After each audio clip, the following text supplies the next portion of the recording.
पुण्यातील कुप्रसिद्ध नाव निलेश घायवळ. कोण आहे हा?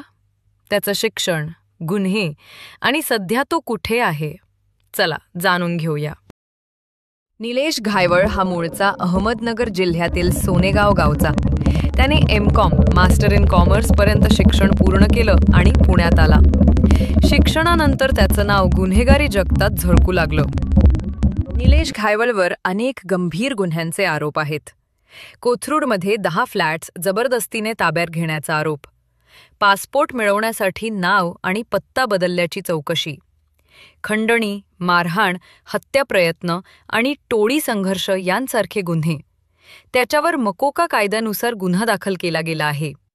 तो गजानन मारणे टोळीशी संघर्षामुळे देखील चर्चेत आला होता. त्याला एकदा दत्तवाडी शूटआउट प्रकरणात अटक झाली होती, मात्र काही प्रकरणात न्यायालयाने त्याला निर्दोष सोडले.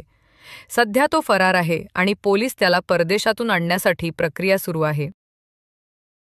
त्याचे काही राजकीय नेत्यांसोबत फोटो सोशल मीडियावर व्हायरल झाले, ज्यामुळे मोठा वाद निर्माण झाला. उपमुख्यमंत्री अजित पवार यांनी या प्रकरणातील पासपोर्ट चौकशीचे आदेश दिले आहेत. जर तुम्हाला ही माहिती आवडली असेल तर व्हिडिओला लाईक, शेअर आणि सबस्क्राईब करायला विसरू नका.